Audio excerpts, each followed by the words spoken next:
نبی صلی اللہ علیہ وسلم دن میں 100 بار استغفار کیا کرتے تھے، تو اس لیے ہم سب کو بھی کثرت سے استغفار کرنی چاہیے۔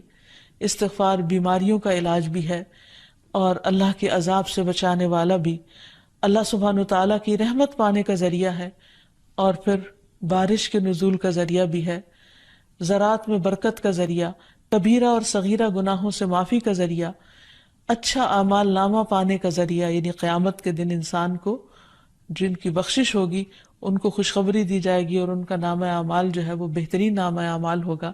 پھر جنت میں درجات کی بلندی استغفار کی وجہ سے ہوگی۔ تو اس لیے ضروری ہے کہ ہم اٹھتے بیٹھتے اپنے گناہوں کی معافی مانگتے رہیں، اور استغفار کے لیے انسان اپنی زبان میں بھی اللہ تعالیٰ سے بخشش مانگ سکتا ہے، لیکن بہتر یہ ہے کہ اگر انسان قرآنی دعاؤں اور مسنون دعاؤں کا سہارا لے اور ان کو سیکھ بھی لے، کیونکہ یہ ہم سب کی ضرورت ہے۔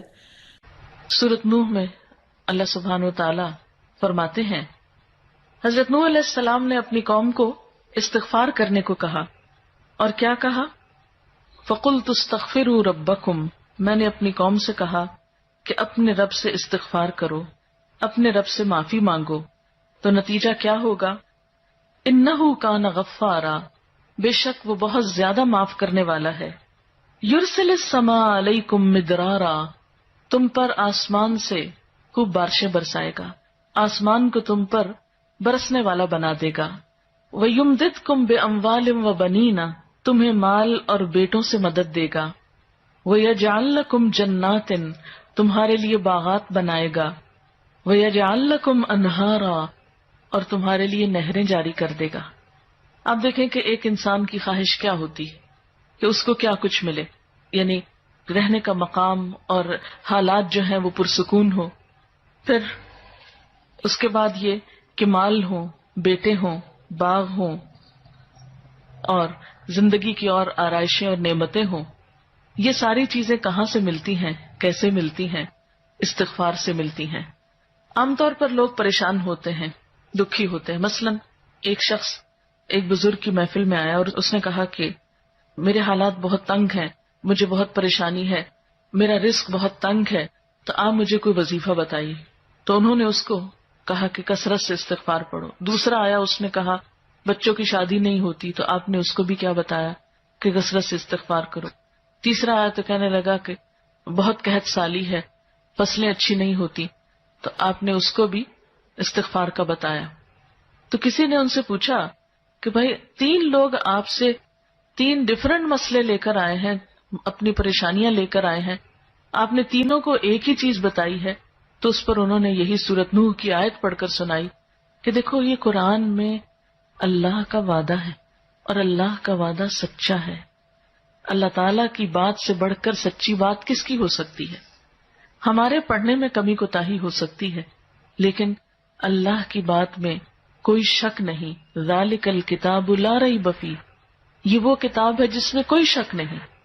لیکن یہ ہے کہ بعض اوقات ہم خود پڑھنے میں کوتاہی کر دیتے ہیں، تو جن کا رشتہ نہ ہو رہا ہو وہ بھی، جن کا ہو چکا ہو اور شادی کے پرابلمز ہو وہ بھی، جن کا ہو چکا اور پھر بچے نہ ہو وہ بھی، ان سب کے لیے ایک ہی وظیفہ ہے، اور وہ کیا ہے؟ استغفار کا۔ پھر اسی طرح ایک اور جگہ پر ایک اور پیغمبر نے اپنے لوگوں سے کہا وَاسْتَغْفِرُوا رَبَّكُمْ ثُمَّ تُوبُوا إِلَيْهِ إِنَّ رَبِّي رَحِيمٌ وَدُودٌ، اپنے رب سے معافی مانگو اور اس کی طرف پلٹ آؤ، بے شک میرا رب رحیم ہے اور اپنی مخلوق سے بہت محبت رکھتا ہے۔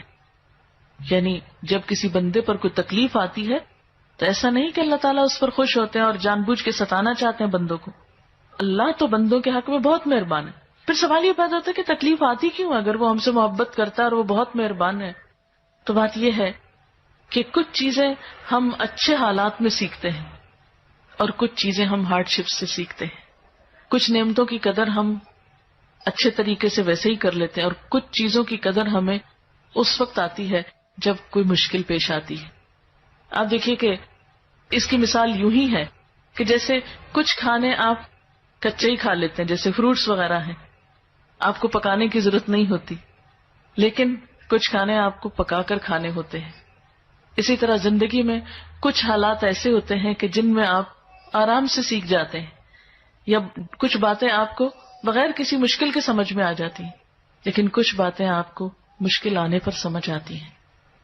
اور جس طرح انسان پختہ اور میچیور ہوتا ہے مشکلات میں، آپ نے دیکھا ہوگا کہ جو بچے ہارڈ شپس میں پلتے ہیں وہ بڑے ہو کر ان میں اسٹیمنا زیادہ ہوتا ہے، لیکن جو بچے بہت نعمتوں میں اور نازوں میں پلتے ہیں وہ اتنے بہادر اور اتنے ہمت والے نہیں ہوتے. اس لیے دھوپ اور چھاؤں، غم اور خوشی دونوں اس کائنات کا حسن ہے. دن اور رات ایک بہت بڑی نشانی ہے ہمارے لیے. تو اس لیے جب تکلیف آتی ہے تو اس موقع پر انسان اللہ کی طرف زیادہ رجوع کرتا ہے، اللہ کو زیادہ یاد کرتا ہے، زیادہ ذکر کرتا ہے، اور اس طرح انسان کے گناہ دنیا میں ہی معاف ہونے لگتے ہیں. ایک اور جگہ پر آتا ہے وَأَنِ اسْتَغْفِرُوا رَبَّكُمْ ثُمَّ تُوبُوا إِلَيْهِ يُمَتِّعْكُمْ مَتَاعًا حَسَنًا، اور یہ کہ تم اپنے رب سے معافی چاہو اور اس کی طرف پلٹ آؤ تو وہ تم کو اچھا سامان زندگی دے گا. یعنی دنیا کی اچھی نعمتیں کس سے ملیں گی؟ استغفار